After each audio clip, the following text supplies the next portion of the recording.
Olá, muito boa noite para você. Seja bem-vindo a mais um programa Entrevista Coletiva aqui na tela da Band Amazonas para Manaus e mais 22 municípios do estado. Eu sou Neto Cavalcante e me acompanha nesse programa de hoje aqui na bancada do Entrevista Coletiva a jornalista Isabela Bastos, repórter do Grupo Bandeirantes de Comunicação. O nosso convidado é deputado federal pelo PSD do Amazonas, Sidney Leite. Deputado, muito obrigado pela presença, por ter aceito o convite da Band de estar aqui na Entrevista Coletiva. Neto, eu que agradeço a você, a Isabela, por nos permitir estar aqui nessa noite, compartilhando um pouco do que a gente pensa, do que a gente tem feito, principalmente nesse momento que o Brasil atravessa a maior crise sanitária da sua história e que ela nos traz duas situações que demonstram, a falta de atenção, de preocupação, mas principalmente de gestão. Uma é a questão da saúde. A pandemia desnudou a saúde. Onde a saúde funciona, nós podemos acompanhar e sentir. E aonde a saúde não funciona, como é o caso da estrutura na cidade de Manaus por parte do governo do estado. E a outra é a desigualdade social.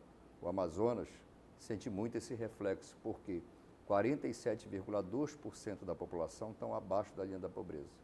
Pessoas que muitas vezes almoçam e não jantam e muitas vezes não têm o almoço digno.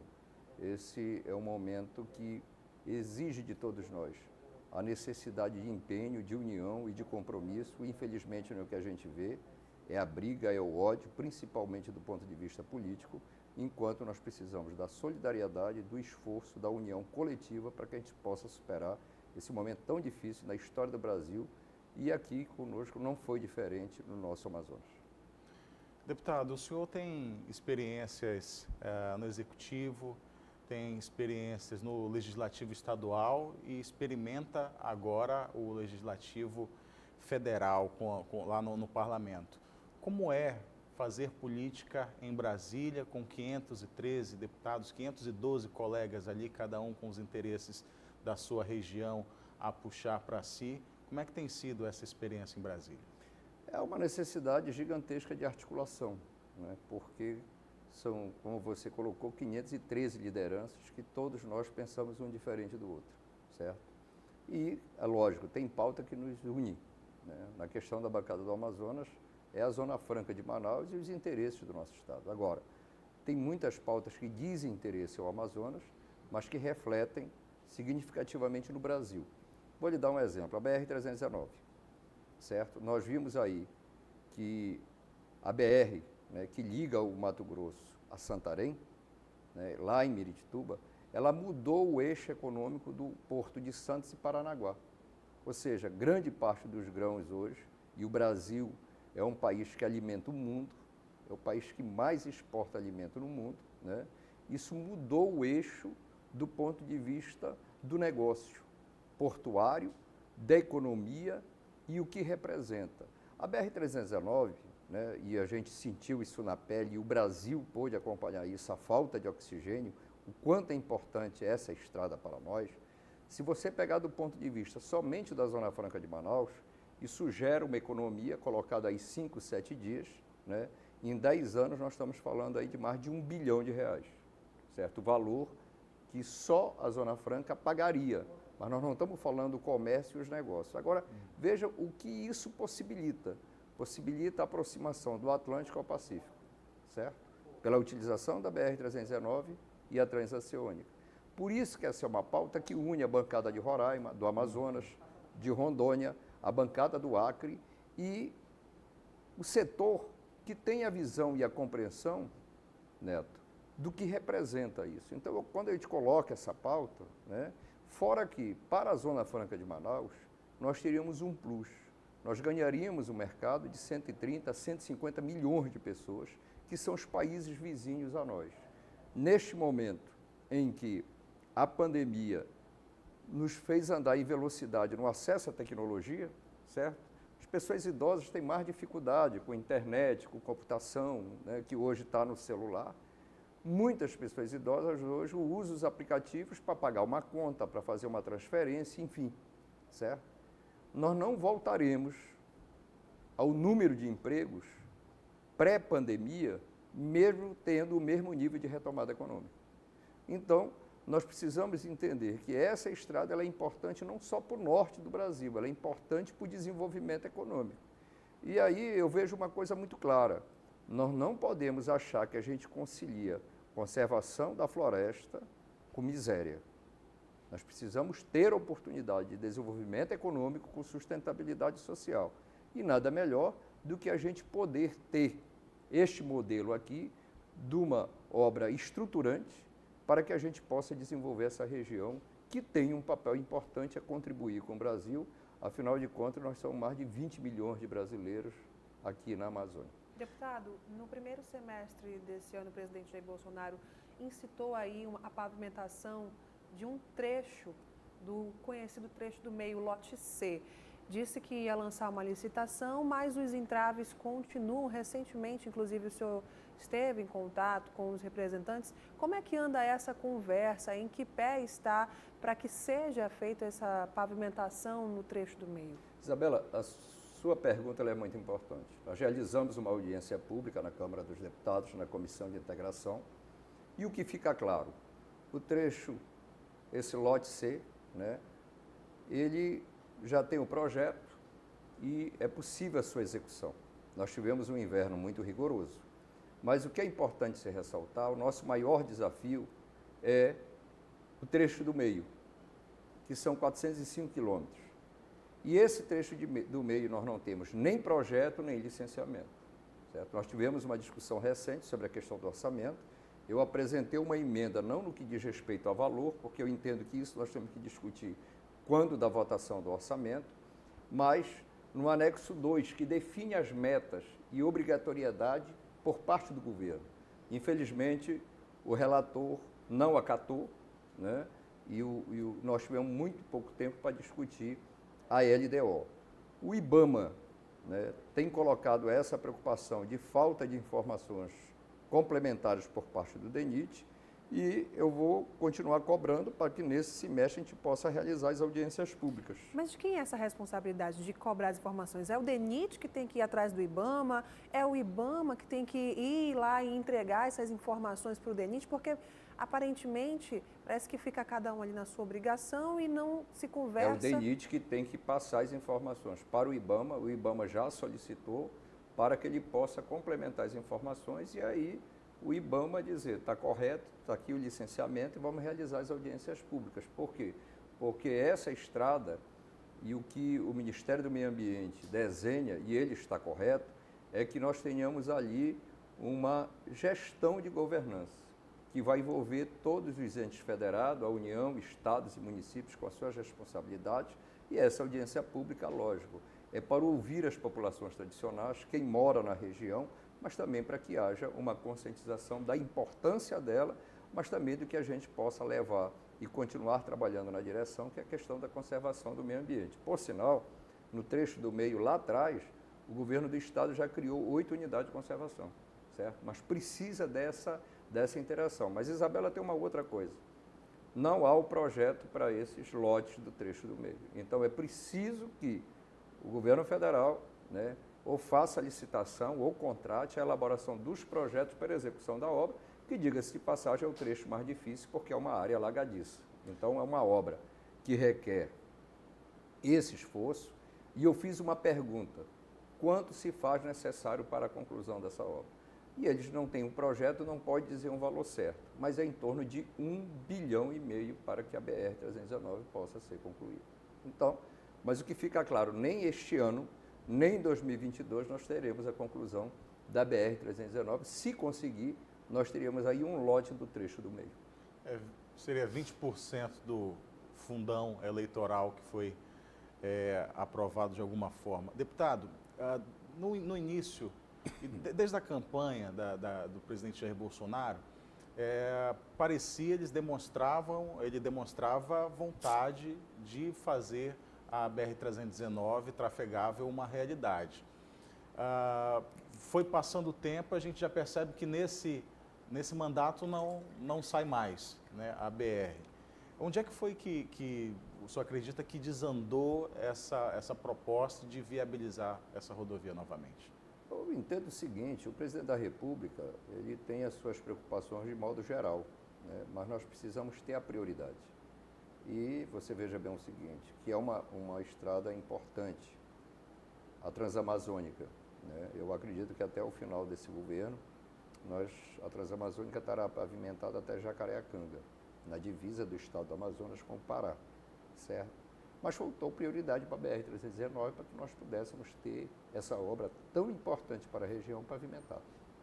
O Pará consegue recuperar as rodovias, tem o caso Ter da essa 163, integração, né, Neto? Que e eu a acho gente que é o acaba principal. perdendo de ser rota desses produtos, da produção de alimento, da zona centro-oeste, a gente deixa de ser rota por não ter E isso essa afeta via, né? muito a Zona Franca de Manaus, que já vinha perdendo os incentivos. A gente acompanhou ultimamente, inclusive, várias fábricas deixando aqui a capital amazonense, porque encontram essas dificuldades, os entraves. Sem dúvida nenhuma. A água foi bem gelada, né? Eu pedi para A providenciar água gelou um pouco, mas uma tudo água bem, mais não tem fria. problema. Eu tenho renite. Deputado, quando a gente fala na BR-319, a gente trouxe recentemente nos nossos telejornais um estudo que fala que as famílias que vivem ali perderam muita poder econômico na pandemia. A gente sabe que nessa estrada ela é ligação que serve, tem imposto de energia, tem ligação de energia, existem as concessionárias que precisam. Eu acho que hoje ela só está, depois desses 40 anos, trafegável, porque ainda existe algum tipo de manutenção nas linhas de energia que estão ali, que podem chegar internet também. E quando se fala assim em construir a BR e essa preocupação ambiental, parece também que vai construir e essa rodovia ela vai ficar lá abandonada, que não vai ter a presença do Estado e mais que isso, né? Não só construir, mas ter a presença do Estado de alguma forma ali para manter a ordem nesse local. Não, sem dúvida nenhuma. Por isso que eu falava dessa preocupação do IBAMA da questão da governança, entendeu? Inclusive com a estrutura da Polícia Rodoviária Federal, mas também a presença do Estado e dos municípios. Eu entendo que ela é uma estrada importante, mas tem que ter essa preocupação. Você é muito feliz na sua colocação de que ela é uma estrada que não pode acontecer no passado, tanto é que abandonaram a estrada, né? Nós precisamos ter, do ponto de vista não só da garantia da manutenção dessa principal via de acesso do ponto de vista terrestre, que será do estado do Amazonas, mas também de nós termos ali a consolidação da atividade econômica, porque senão, né, fica mais uma obra, né?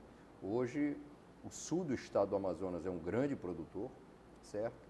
Mas ele se sente isolado e ele está isolado, né? Porque é muito difícil o acesso. Então, você pega um município como Maitá, a referência da população lá não é Manaus, é Porto Velho.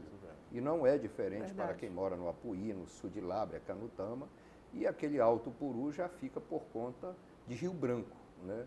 E a BR-319 traz essa possibilidade de encurtar essa distância, né?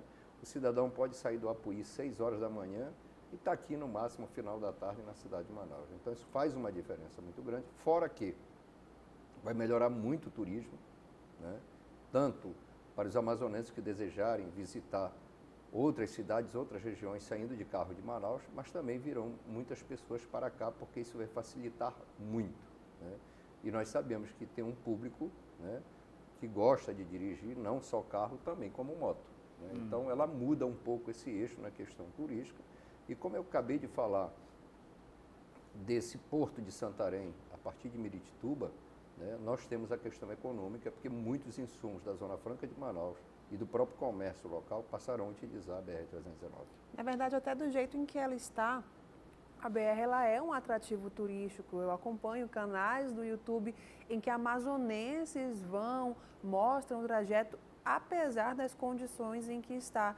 É um dos pontos em que eles tocam, é uma pauta, mas mesmo como está, a gente já vê essa provocação, né? Pela aventura, imagina você dirigir no meio da floresta amazônica, é incrível. E Isabela, nós temos até um documentário da BR-319. É mesmo? Mostrando esse lado, né, da dificuldade, do isolamento nosso e principalmente da região de Roraima, mas também mostrando a aventura do que é trafegar na BR-319. Deputado Sidney Leite, deputado federal pelo PSD do Amazonas, aqui no Entrevista Coletiva. A gente vai fazer um breve intervalo e volta já.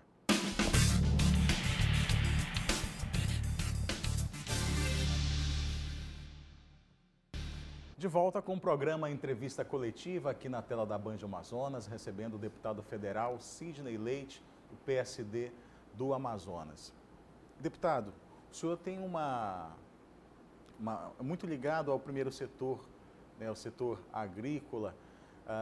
Nesse seu tempo de deputado federal, o que o senhor já conseguiu trazer de benefícios para o homem do campo, para esse setor onde o senhor tem aproximação? Neto, essa sua colocação é importante porque o que a gente pode gerar de oportunidade e atividade econômica no interior do estado é a pesca, o extrativismo e a agropecuária. E eu tenho levado para muitos municípios o Programa de Aquisição de Alimentos, que é um programa que é através do Ministério da Cidadania, executado pelo Ministério da Agricultura através da Conab, né? E nesse caso a execução ela acontece lá na ponta no município. A gente destina emenda, o município faz a adesão, ele faz o processo de seleção desses produtores ou associações ou cooperativas. O pagamento só ocorre depois que entrega e é comprovado isso. E na outra ponta, a estrutura do município, ela distribui isso para a população carente, né? Então é um programa que eu costumo dizer que é glicose na veia, porque garante a compra da produção, mas também atende essas populações que estão em vulnerabilidade social. O outro, nós estamos aí incentivando os municípios a aderirem, que é um programa em parceria com o INCRA de regularização fundiária e que possibilita nós consolidarmos vários assentamentos no estado do Amazonas, mas não só isso.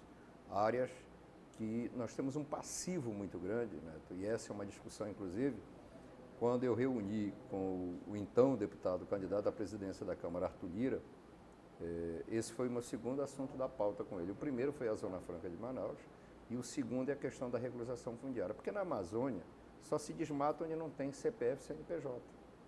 Por quê? Porque aonde a terra é regularizada, você só pode desmatar 20% e ninguém desmata mais porque você vai responder por isso criminalmente, economicamente e criminalmente, porque as multas dos órgãos ambientais, elas não são multas leves no que diz respeito a isso.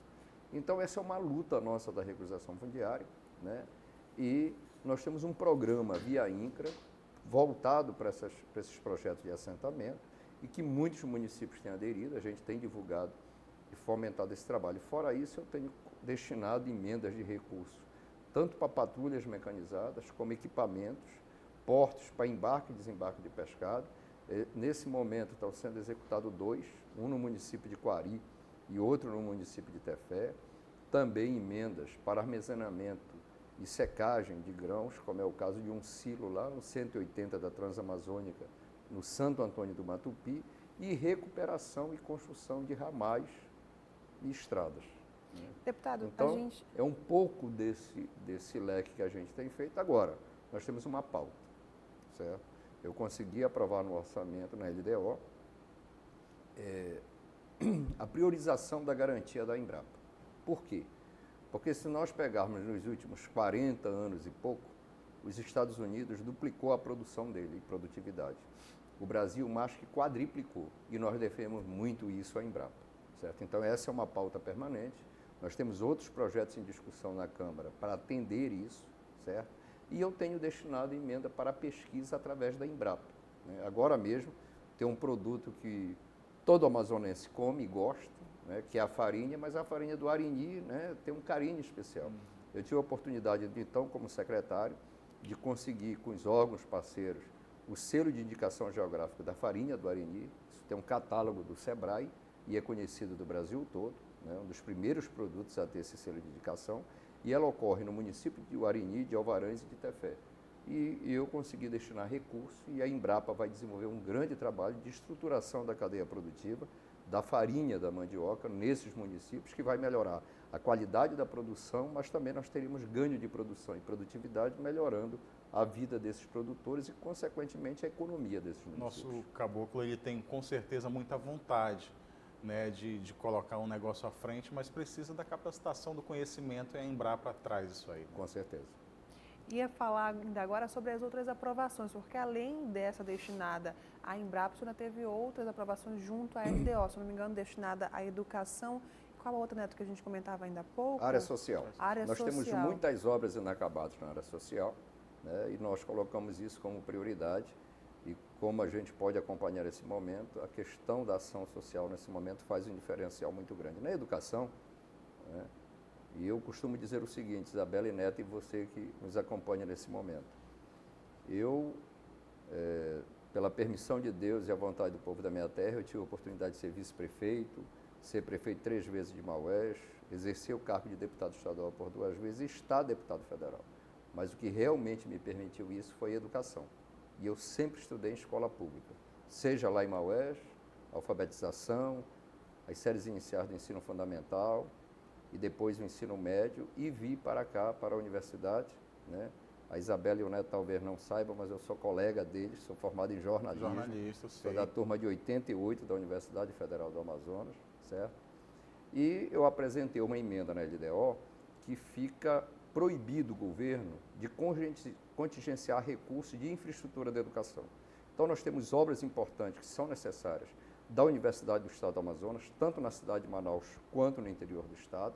Nós temos obras do IFAM, né? Durante a pandemia, por sinal, uma bela área em Tabatinga, o IFAM sofreu invasão e a ausência de um muro, de um cercado que impedisse isso. Nós temos 3 campi do IFAM, que agora um vai sair, que é o do município de Tefé, mas nós precisamos viabilizar o de Irunepé e o de Humaitá. Mas como nós comentamos aqui, Isabela, nós temos muitas creches paradas no interior do estado por causa do contingenciamento. A obra para, aí quando volta o recurso não dá mais, a empresa não tem interesse e fica aquela dificuldade de você retomar aquela obra. E quem perde com isso é a educação. Querendo ou não, a educação básica ela é essencial para que as famílias possam trabalhar. Porque onde é que você vai deixar aquela criança que ainda não pode te ajudar ali na lavoura, que não sabe fazer farinha? Para o homem do campo é essencial, para quem trabalha ali nos interiores, ter educação básica para manter as crianças e dar até possibilidade de futuro, né? Com certeza. Mas o relator manteve só da educação básica, do restante ele não manteve, mas é um avanço, nós vamos continuar lutando e persistindo para que a gente garanta os investimentos necessários na educação, principalmente no nosso estado, né? O Amazonas é um dos poucos estados do Brasil que só tem uma universidade federal, né? Essa é uma luta, eu estou apresentando um projeto para a criação da Universidade Federal do Alto Solimões e outra do Médio e Baixo Amazonas, nós entendemos que é importante isso e nós temos a necessidade de avançar na educação em todas as áreas no estado do Amazonas, que ainda deixa muito a desejar. O governo Bolsonaro, ele conseguiu aprovar uma reforma, que foi uma reforma que já estava pronta, que é a reforma da Previdência, e com um desafio, desde o início, de fazer uma reforma administrativa, uma reforma tributária. O senhor acredita que esse governo consegue fazer algum tipo de reforma? Olha, as reformas, primeiro, são o seguinte, ela precisa ter. Por quê? Porque o legislativo tem a questão técnica, mas tem a questão política, né? Nós estamos aí há 1 ano e meio do fim do governo, certo? Deste governo, e a gente vê o governo não tem a mesma força política que teve do início, certo? Esse é o primeiro. Segundo, quando a gente discute a questão da reforma administrativa, nós não podemos ter 2 pesos e 2 medidas. Primeiro que a reforma deixa vários segmentos de fora, inclusive o legislativo, né?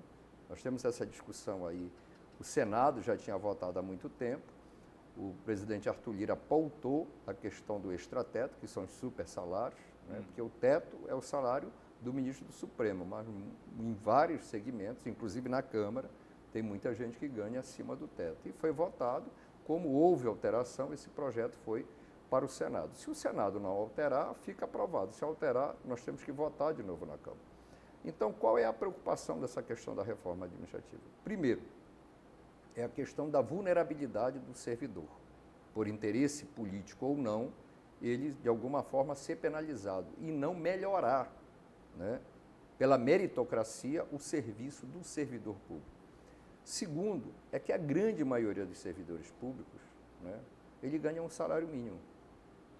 Nós temos um país que tem quase aí 6 mil municípios. E a grande maioria dos municípios, o salário é um salário mínimo. Essa que é a grande realidade. Por sinal, hoje no Brasil, 80% dos trabalhadores ganham de 2 salários mínimos para baixo. O teto é 2 salários mínimos. Então, Nós vivemos num país extremamente desigual. Então, nós precisamos ver o efetivo, a realidade do comprometimento e do alcance dessa reforma, certo? Por quê? Porque tem situações, né, que lá atrás se tinha mão de obra no poder público, principalmente no governo federal, que hoje já não há mais necessidade, né? Dia desse eu estava estudando essa matéria e tem uma figura que os jovens de hoje não conhecem mais, que é o datilógrafo, né? Que quem usava uma máquina de escrever de datilografia que virou peça de museu, certo? Mas nós não podemos ter dois pesos e duas medidas, uma para o executivo, outra para o judiciário, outra para as Forças Armadas, outra para o Legislativo, outra para o Ministério Público. Nós precisamos avançar nessa questão da reforma, mas que ela complemente isso, mas ela precisa fortalecer o servidor público no que diz respeito à meritocracia. Porque se nós não tivermos critério, em vez de a gente melhorar o serviço público, nós vamos piorar o serviço público. Então, a reforma que está aí não pode ser votada e discutida neste modelo que está aí, certo? Eu entendo que nós temos uma reforma que se antecipa a essa, que é a questão da reforma tributária. Contraditoriamente, no Brasil, quem paga imposto é o trabalhador, é o pobre, o rico não paga imposto, essa que é a grande verdade. Nós estamos vendo essa discussão que o governo mandou, que o deputado Celso Sabino, do PSDB do Pará, é o relator, certo? Se há espaço para que a gente reduza o imposto de renda das empresas, por que não desonerar a folha? E com isso fomentar a geração de emprego? Porque para o empregador é muito caro você contratar uma pessoa. Você paga o mesmo salário de encargos, certo? É o que eu defendo. E que a gente possa discutir essa questão da lógica de quem paga imposto, porque o imposto está no consumo. E quem consome é o pobre, é o trabalhador. Nós vimos durante a pandemia, quando teve R$600 do auxílio emergencial, o preço do cimento disparou, o preço do aço disparou, o preço do forro do PVC disparou, a telha, faltou produtos, certo? E o consumo do arroz aumentou. O que nós precisamos é inverter essa lógica, né? Quem tem mais tem que pagar mais, quem tem menos tem que pagar menos. Essa que é a questão. Então, essa proposta também da reforma tributária, ela é uma proposta ruim, né? E aí, Neto, tem uma grande contradição, né? O governo manda a proposta e o presidente critica a proposta e depois o próprio ministro Paulo Guedes critica a proposta, como se não fosse o ministro que não tivesse responsabilidade pela pasta e encaminhado a proposta da reforma tributária. A gente não vê consenso. Mas eu vejo com muita dificuldade, não é um negócio simples. Nós temos uma pauta que está sendo discutida, que é a questão do modelo de eleição, né? Mas eu não estou falando dessa questão do semipresidencialismo. Eu estou falando que está em discussão hoje na Câmara, tem uma PEC, independente das duas propostas de reforma, certo? Que vai definir se a eleição será no modelo que nós temos hoje, ou se nós vamos para o distritão, que seriam eleitos mais votados. Por exemplo, Amazonas tem 8 vagas na Câmara dos Deputados. Os 8 mais votados seriam eleitos. São 24 deputados estaduais. Os 24 primeiros seriam eleitos, independente de partido, independente de legenda. Então, esse é um debate que ocorre hoje na Câmara, né? E que, com certeza, quem tem interesse nessa proposta vai correr. Por quê? Porque ela precisa ser votada no Senado e precisa estar em vigor um ano antes da eleição, certo? Então, nós temos aí uma CPI no meio, que é a CPI da pandemia, certo? E precisa reunir, do ponto de vista político e estratégico, essas forças para que ela possa avançar e possa ser votada, certo? E não podemos desconsiderar a praticamente um ano antes da eleição, certo? Então, eu não vejo esse clima favorável, certo? A reforma tributária que o governo mandou, que é uma reforma tímida, ela já chegou de um jeito, já alterou e com certeza vai sofrer outras alterações nessa perspectiva. Nós estamos ali, que não haja mudança no sentido de comprometer nenhum incentivo da Zona Franca de Manaus, que essa é a nossa preocupação, que garante a nossa competitividade, certo? Mas nós não podemos ficar assistindo uma situação, mesmo que a Zona Franca esteja fora, mas que prejudique os trabalhadores do Brasil. Difícil de se falar em reforma tributária, perdão, Neto, enquanto a gente vive uma das maiores crises econômicas aqui no Brasil dos últimos tempos. A gente tem muita coisa para cuidar, se não bastasse muita coisa acumulada. Infelizmente, o nosso tempo chegou ao fim. Já se passaram aqui quase 30 minutos do entrevista coletiva. E é assim, quando o assunto esquenta, a conversa é boa, o tempo passa que a gente não vê. Agradecer a Isabela Bastos e ao deputado Sidney Leite pela presença aqui com a gente. Neto, obrigado Isabela. Isabela, você questionou sobre a questão do Luz para Todos. Luz para Todos acaba ano que vem, os contratos remanescentes com execução até 2023. O governo está lançando um programa através do Ministério de Minas e Energia, Mais Luz para a Amazônia, que será a partir de energia solar. Mas hoje na Amazônia nós temos mais de 1 milhão de amazônidas que não têm energia nenhuma, certo? Então essa é uma preocupação, um desafio, porque sem isso, sem esse insumo tão importante, a gente não melhora a qualidade de vida. Neto, Isabela, eu só tenho a agradecer a você por essa companhia e estou à disposição da Band, né? Que tem sempre essa preocupação do bom debate, da política, da sociedade, da economia, mas que é uma emissora de TV genuinamente amazonense e comprometida com a nossa causa. Obrigado. Obrigado, deputado. Não temos mais tempo, agradeço a todos, vocês de casa, até a próxima semana.